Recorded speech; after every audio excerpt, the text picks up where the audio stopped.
Guys, good morning. Welcome back to the channel. Some interesting developments on this 223, which is 322 in reverse, skull and bones. Sunday, February 23rd, 2025. Apparently, there's been some new information that's come out about Trump. Not to say I believe it, but it's all part of the plot twist to basically create opposition, because believe it or not, even though it looks like the right is in total domination and control, it's only a matter of time before the other shoe drops. They always have to have opposition on the chessboard. Otherwise, it doesn't seem real to people, right? So we're just waiting. It's much like right after like the Obama administration was put in place and everybody thought that the left had won and this was going to be our future.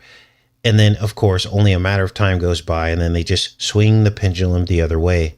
So as we all wait for the other shoe to drop, these new developments have taken place. Trump pretty much admitted yesterday at the governor's meeting, basically had all the governors in this room. We're going to play part of this clip here. And he made some remarks about smack scene injury. Now, this is interesting. You don't often hear this from a president, pretty much at all. We heard like little like mentions of it during right during Trump's first term, in the lead up to the election. He did mention this, and we all remember the quote. And this is why we were shocked when he made his own smack scene. And we all know the rest of what happened after that, that no one is allowed to talk about. All of the social media sites are continuing to silently censor anybody who says anything negative about the smack scene. Those stories are never heard. And this is why you don't hear people talking about it, because it's not that they're not talking about it. It's just being erased. And it's weird. It's like it's like a silent censorship.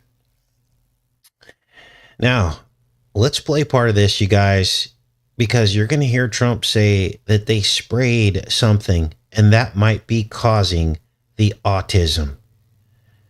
Wow, let's listen here. Was that as easy as you thought? Just quit. Well, in the end, they all voted for him. He did pretty well. He got through. But, we have one stat that I quote, the autism stat. And you hear different numbers, but it's thousands. They say between 10 and 20,000. So if you go back 15 years ago, we had like nobody. It was 1 in 20,000. Now we have 1 in 34. Is that right? 34. So he's talking about the statistics for autism, and he's talking to Bobby Kennedy Jr. about him being able to find the cause of it. Now we all know, 30. And notice the excuse that he gives as to what might be causing it isn't what we all know is causing it. He says it's some secret spray. 4 or 36 kids have autism.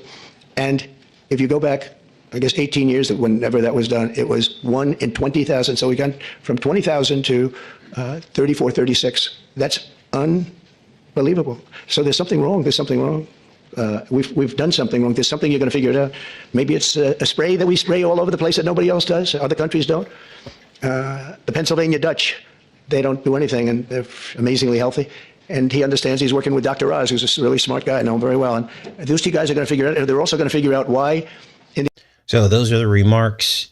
And he mentioned the Pennsylvania Dutch. Well, obviously, they don't do something to their children when they're born, likely. But he's avoiding this issue because he knows once we see the injury from that, then it might link to other things that he himself were involved in creating.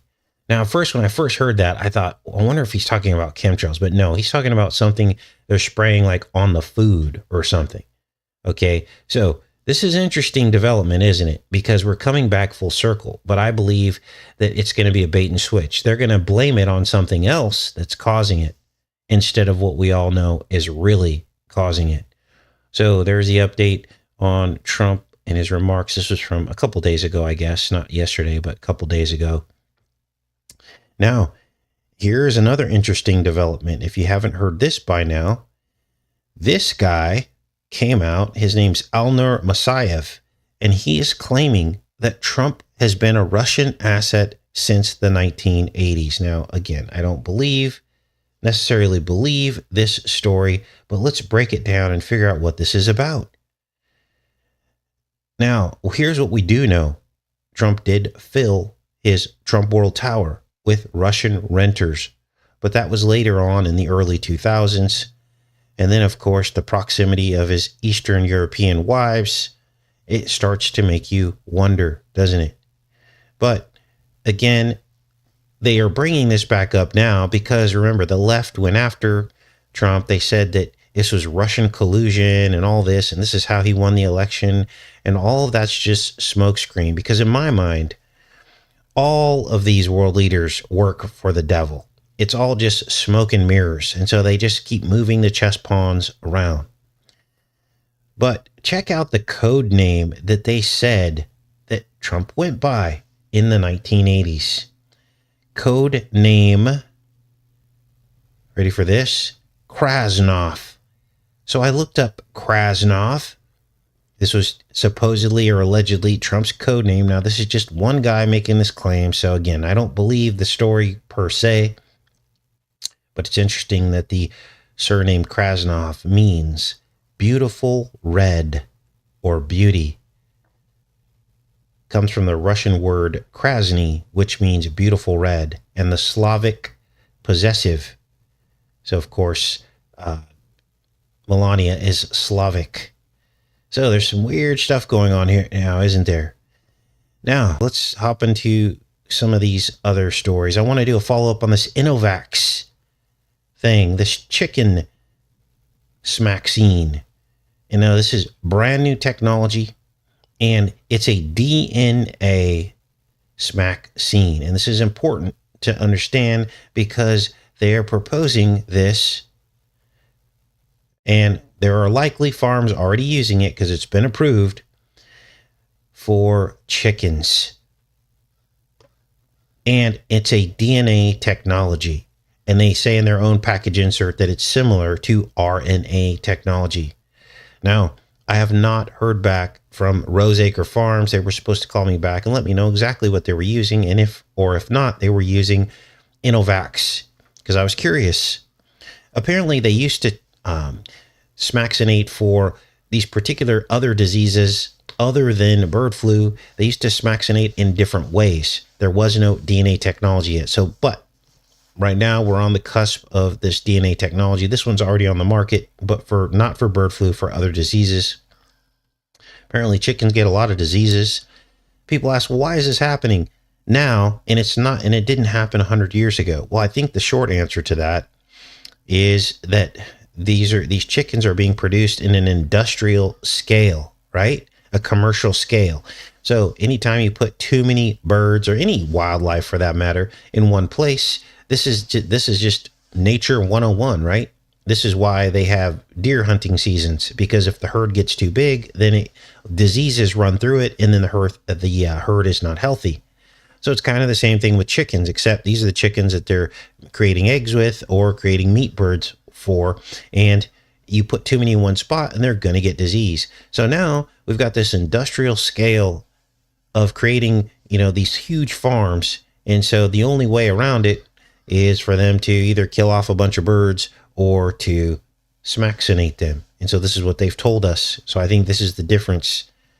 Now, many of you saw the video that I re-uploaded the other day. That was the original video that we did.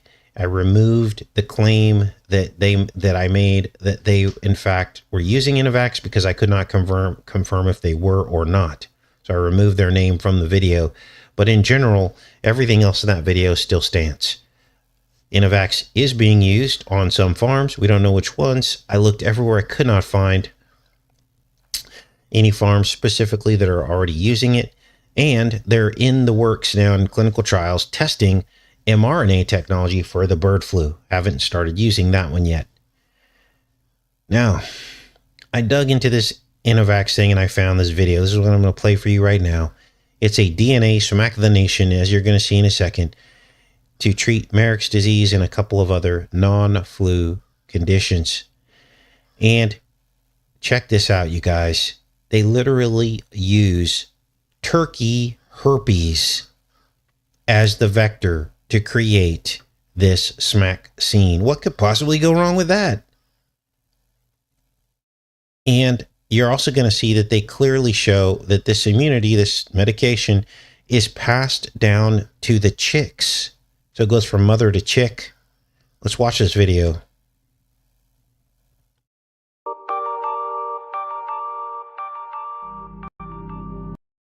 In commercial poultry farming, Let's fix this.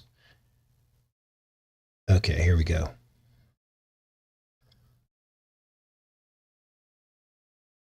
viral infections can lead to significant economic losses. If flocks are not sufficiently protected through vaccination, pathogens can spread rapidly among the birds. 3 highly contagious diseases in poultry are caused by the MD virus, responsible for Marek's disease, the ND virus, which causes Newcastle disease, and the IBD virus, which causes infectious bursal disease. So those are the 3 diseases that are non-flu, right? So we got to differentiate between the 2. NDIBD is the first vaccine ever to provide immunization against all 3 viruses. With 1 single dose of Innovax NDIBD, the flock will be protected against Marek's, Newcastle, and infectious bursal disease.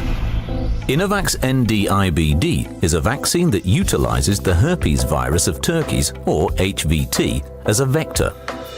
HVT is an ideal vector because it's closely related to the MD virus, but it is non-pathogenic in chickens.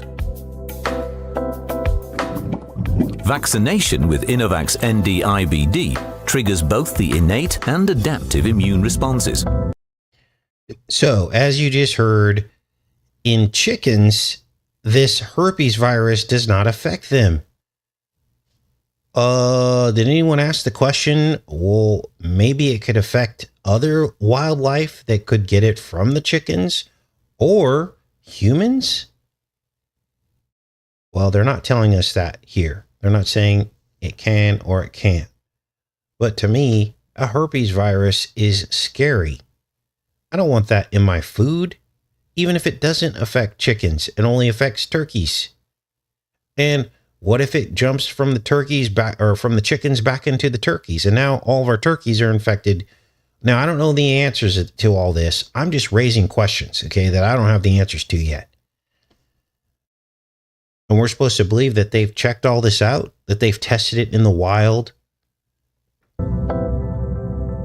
resulting in the production of antibodies and cell-mediated immunity. Innovax NDIBD prompts an immune response against the proteins of the MD, ND, and IBD viruses. We have accomplished this by using the VP2 protein gene of the IBD virus and the F protein gene from the ND virus, and combining both genes with optimized regulatory sequences into a dual construct cassette, which is inserted into the HVT genome.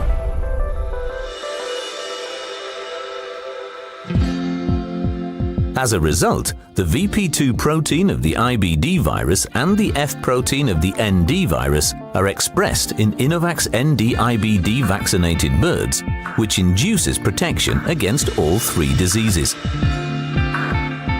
Because HVT is a persistent virus that provokes a constant immune response, both humoral and cellular, after its onset, Innovax NDIBD provides long-term immunity. And since HVT is safe and non-pathogenic for chickens, there are no post-vaccinal reactions. Maternal antibodies do not affect the vaccine and will protect young chicks while immunity against MD, ND, and IBD is developing. So, passed on from mother to chick.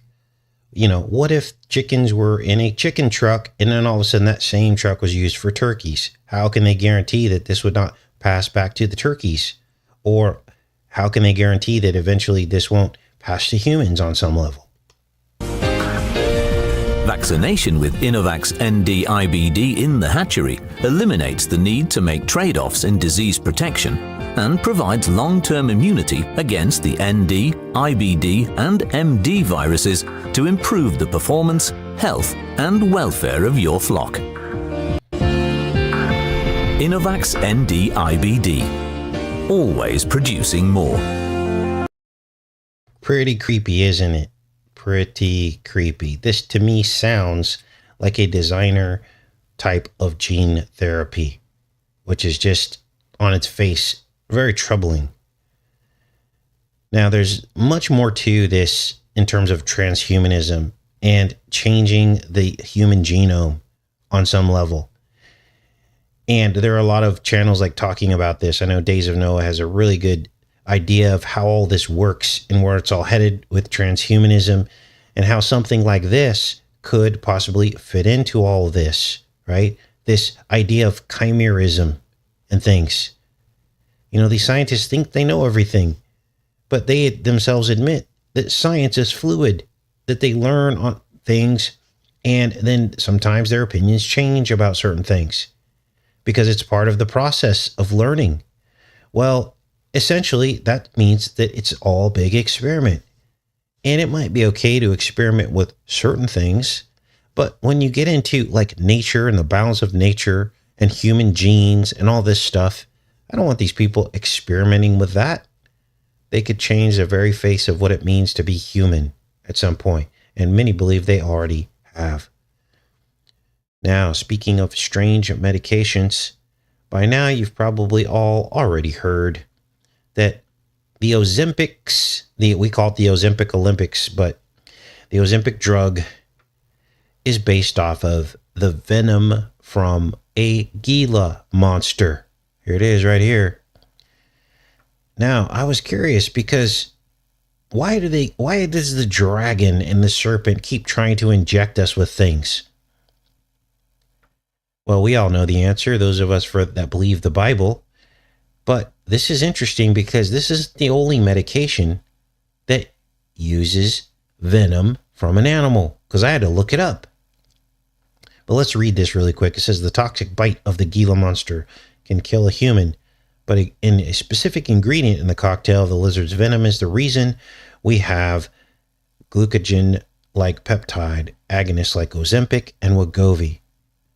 So they try to whitewash this and make it sound like, oh, no big deal. This guy, Daniel Drucker, an endocrinologist, was just looking for a hormone that was similar enough to humans' gut, which could have similar appetite suppressing and blood sugar regulating qualities without being broken down by the human body so quickly.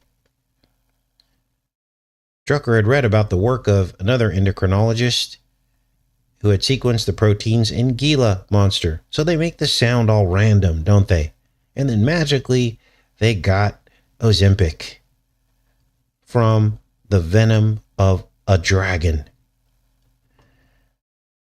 Well, we all know why. The dragon has always been going after the seed of the woman since the beginning of time. Now, there are other medications based on venom. I looked them up. Caprtil, the first venom-derived drug approved by the FDA, captopril, is used to treat high blood pressure. Tirofiban, an anti-platelet drug used on toxins from the saw-scaled viper. Anti-platelet drug. Now, it's interesting because some of the side effects of some of these blood thinners make people very aggressive. And I wonder if it comes from the fact that it came from venom, the venom of the serpent.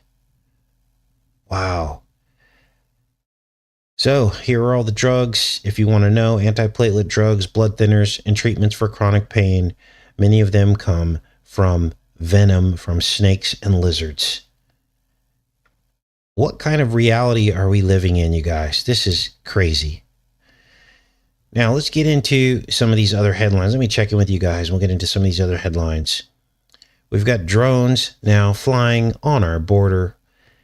CIA drones inching closer and closer to American surveillance disclosure. They're already doing it, but they can't tell us they're doing it yet. So they're just over the border, so we're supposed to believe, flying military drones to root out meth and fentanyl labs. And we think that magically they're going to turn the camera off when they fly 5 or 10 miles north of the border just to protect our privacy and freedom? Of course they're not. Of course they're not. They're probably surveilling all the border towns on our side of the border and to root out meth and fentanyl labs, right? Now, let's go to the story, because this precedent is what they needed for the final incursion on American privacy. Pretty soon it'll just be ubiquitous with American life. People just won't care anymore seeing the drones flying overhead, and we will be in the Terminator scenario. Americans will just accept it. Why? So they can have security. And I told you before that the border issue would be the segue to that. They were using the border to incrementally inch closer and closer to dissolving every last bit of privacy we've had. CIA uses drones to sniff out cartels and fentanyl labs in Mexico. And notice how they word this. These are the big clues, you guys. They've been conducting surveillance flights with drones over Mexico in partnership with U.S. neighbors to the south. So they're making it look like they're working together with Mexico. Okay, so it's no big deal. Mexico says they're okay with this. To gather intelligence on cartels and fentanyl laboratories, the Biden administration authorized the use of the MQ-9 Reaper drones, which the official said are not armed and not lethal. So there's more softening of the severity of what this really means. Oh, they're not armed. They're not lethal. They're just surveillance drones. So here we go. It's happening, you guys. It's happening.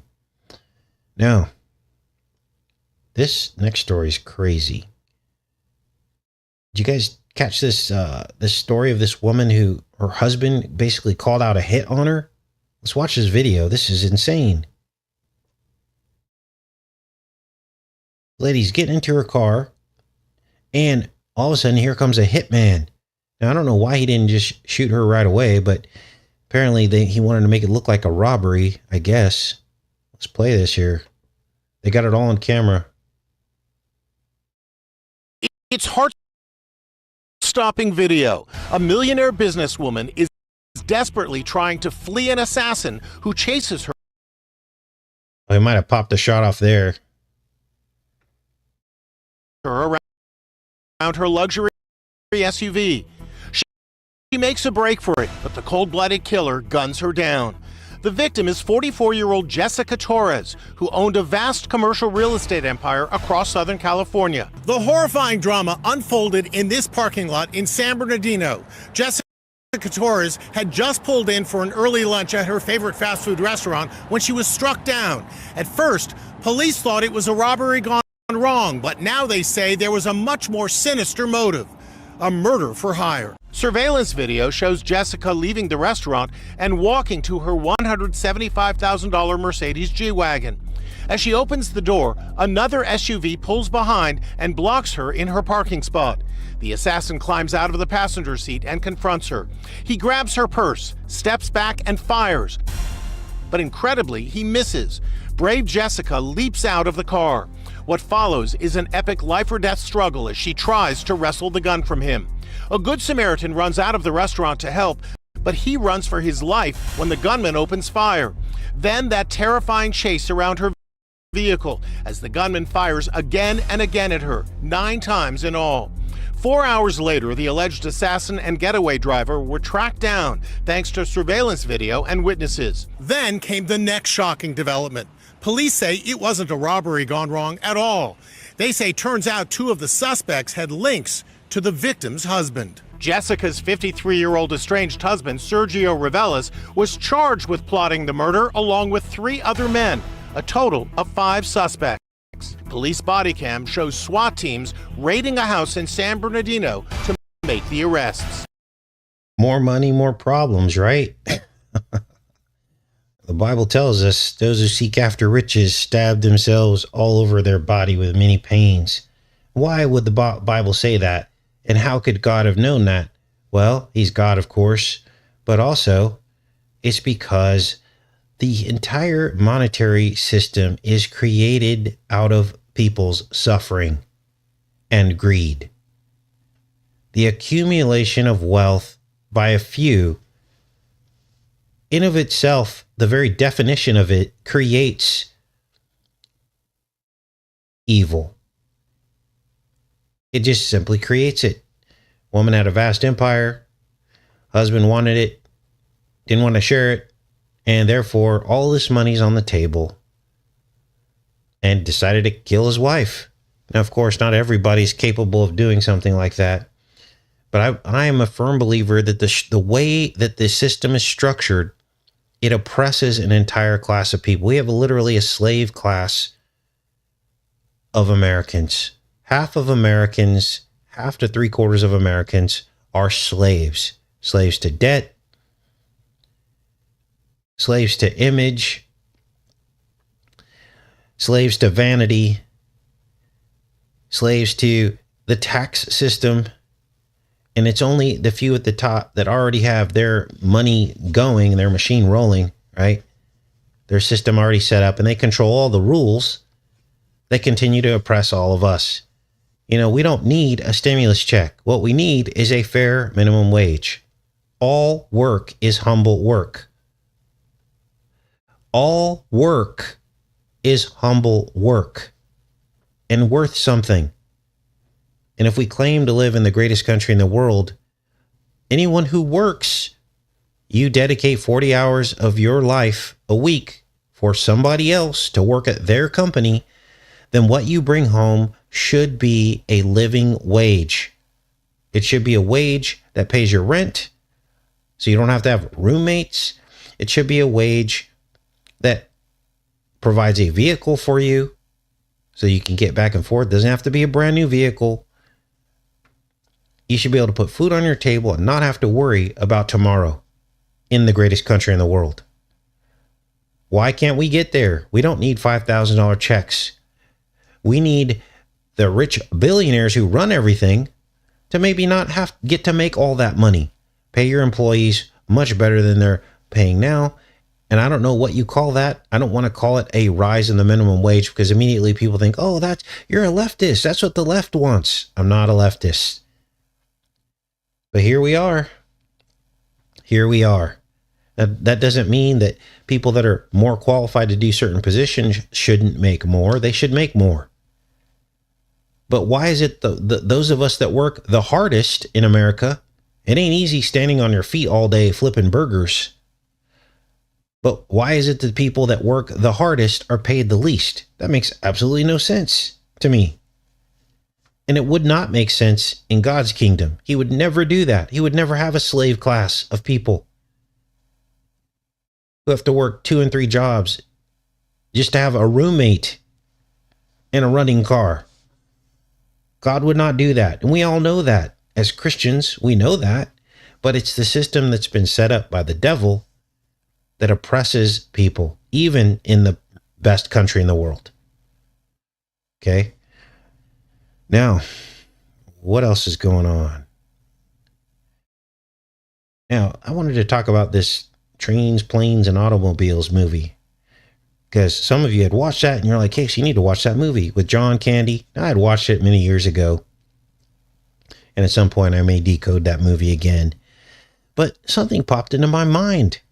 Just this simple observation, and many of you probably picked up on it as well in terms of planes, trains, and automobiles.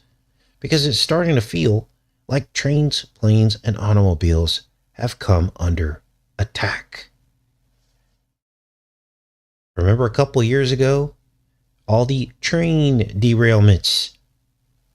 We've forgotten about those, haven't we? When's the last time you heard about a train derailment? It was almost like we went through a period in U.S. history where there were a bunch of train derailments, and this went on for 6 months or a year. And like every week we heard a new train derailment. Then it was the automobiles. And I can't remember if those kind of came before or after the train derailments, but we all remember all these electric cars catching on fire. So we've got our trains, we got our automobiles, and of course now we have our airplanes, don't we? Falling out of the sky. So we're literally living in a movie. Now, I don't know if you heard or saw this, but there was a tunnel collapse. Here are some automobiles under attack. Let's take a look at this video, see if this plays. Basically, they were driving through this tunnel, and all of a sudden, chunks of the tunnel fall onto the thing here. Let's pause this and put it so you guys can see this. This is crazy. It's like the sky is falling or something. So here's the tunnel footage, and there's no sound, of course, because it's just footage.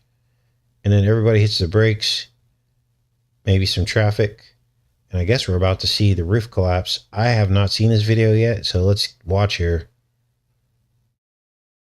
Oh, there it goes. Whoa. Did you see that? Wow. Just, you know, it's interesting. We got all these sinkholes too. And the Bible says, do not build your kingdom on sinking sand. And here we are. The kingdom is sinking.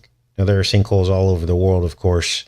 But every time I see a sinkhole video or image, I think of that scripture in the Bible about building your kingdom on sinking sand. All right. Oh, look at this. They're now saying the wind is partly to blame for the bird flu spread between farms. Oh, okay. Yeah, I guess we're all supposed to magically forget about the drones that we saw flying around over these farms and landing on roofs of barns. That doesn't mean anything. Mysterious drones. Wow. So now they're going to blame it on the wind.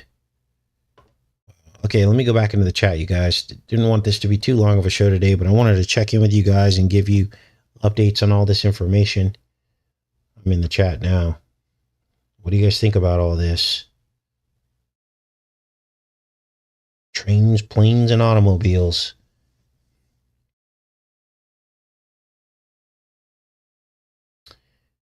There's cameras everywhere. When it's an incident, they don't want to cover up, right?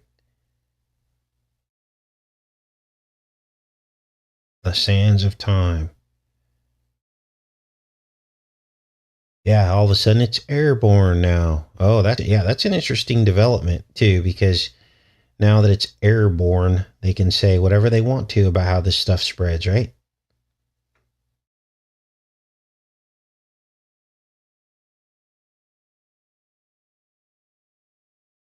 Yeah, if you haven't had a chance, take a look at that that meeting, that governor's meeting with Trump. It's very revealing, actually. He got into it with the governor of Maine. It was actually kind of funny because he wanted her to sign some agreement that they would not allow men in women's sports. And she says, I'm not going to listen to you. And Trump's like, he pretty much like threatened her. He goes, well, you won't be getting any federal funding then. And she's like, I'll see you in court. And he goes, oh, that'll be an easy one to win. I wish I had the clip pulled up, but it was pretty funny. Trump going at it with the governor of Maine because she doesn't want to agree to not allowing men and women's sports.